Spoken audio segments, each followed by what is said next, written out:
So you hear the words bokeh or bokeh and shallow depth of field a lot. But if you're starting off in this hobby, you may be wondering, what the heck are they talking about? Well, don't fear, because I'm about to explain it to you. So stay with me on the video.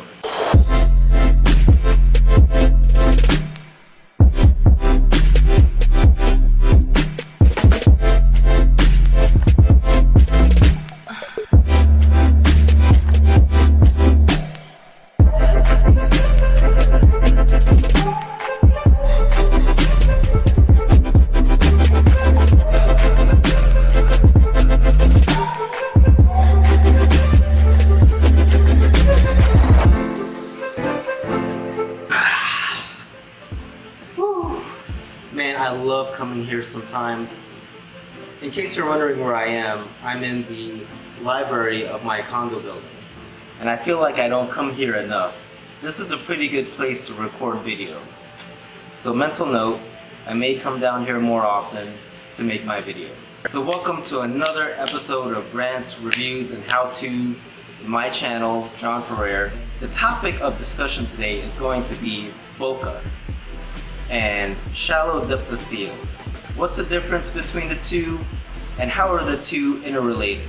Now, if you're starting to get into photography and you're starting to get into videography, then you're gonna hear those terms bokeh and shallow depth of field on a lot of YouTube videos, fellow photographers and videographers. And when people describe photographs, they're gonna talk about, oh, this has a shallow depth of field, oh, this photo has nice bokeh. And if you're just starting out, then you might be thinking, what the heck are they talking about? And I haven't really seen any good videos out there that really explain the two. So let me do that for you now. So let's start off with some definitions.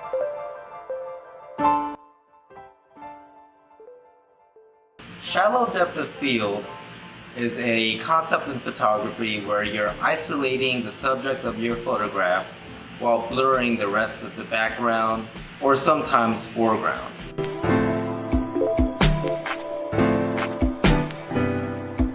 Bokeh or bokeh, whichever way you like to pronounce it.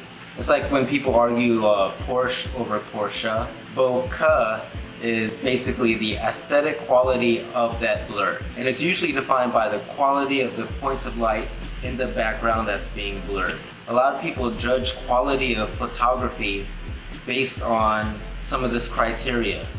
The shallow depth of field, the quality of the bokeh, because both of these qualities give not only a cool aesthetic to the photograph, but when the subject in the photograph is isolated like that, it really shows off the sharpness of the camera.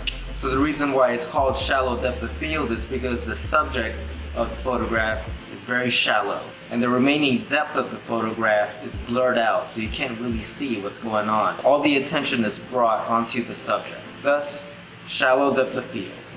So the question is, how do you achieve a shallower depth of field? So number one is lock in the focus of your subject. Now, some cameras have different ways of doing this, but all cameras have a way to focus on your subject. When you learn how to do that, then apply it to your photography and see how that shallow depth of field happens. Number two, get closer to the subject of your focus. Now, if you'll notice, if you're standing a good distance away from your subject, the depth of field is not as shallow, but when you start moving in closer to your subject, you will notice that the background starts to blur out even more. Number three is to increase that aperture speed.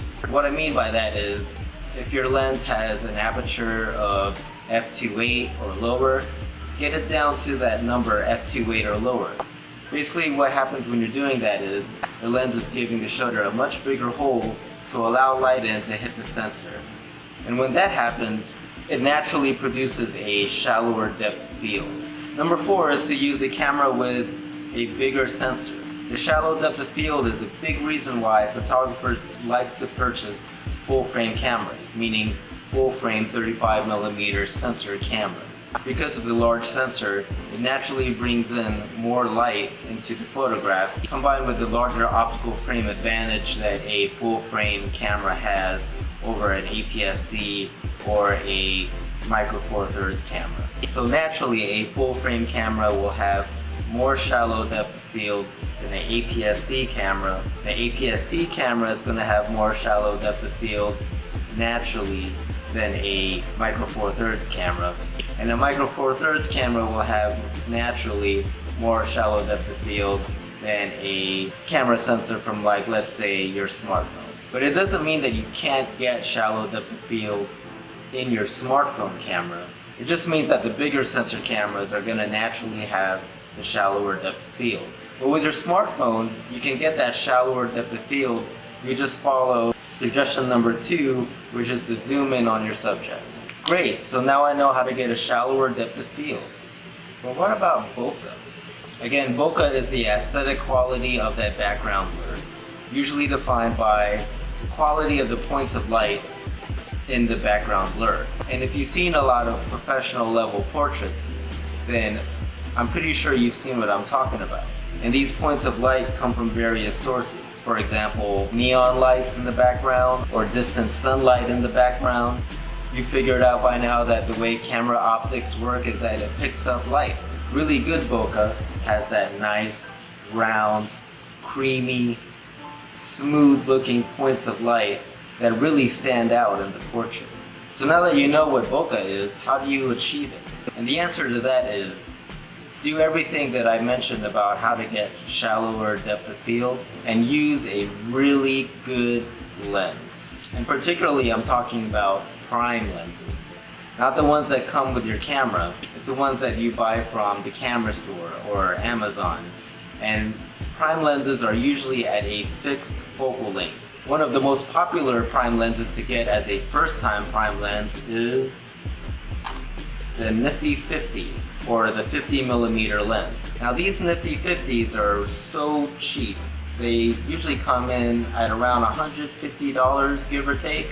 That is a very affordable prime lens. And they're very versatile. You can use it for almost any type of photography. And they're particularly useful if you want to achieve that nice, creamy bokeh in the background of your photograph.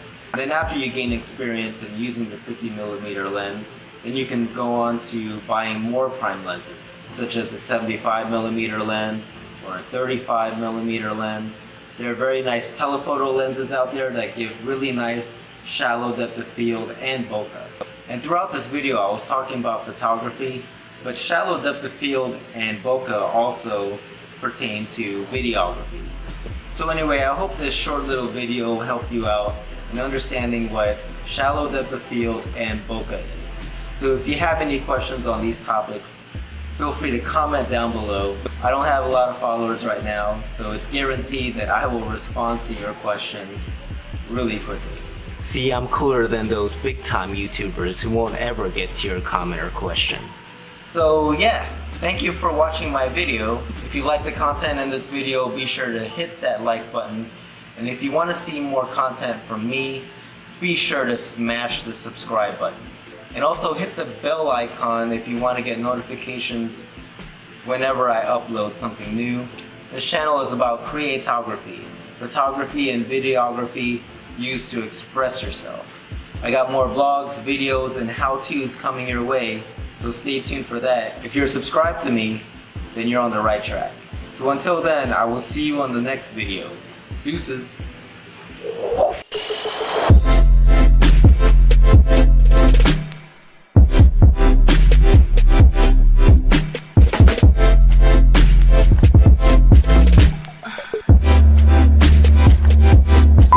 Yeah, I think I'm just gonna stay down here for the rest of the day.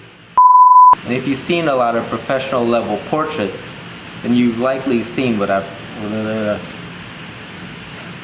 Why can't I say this?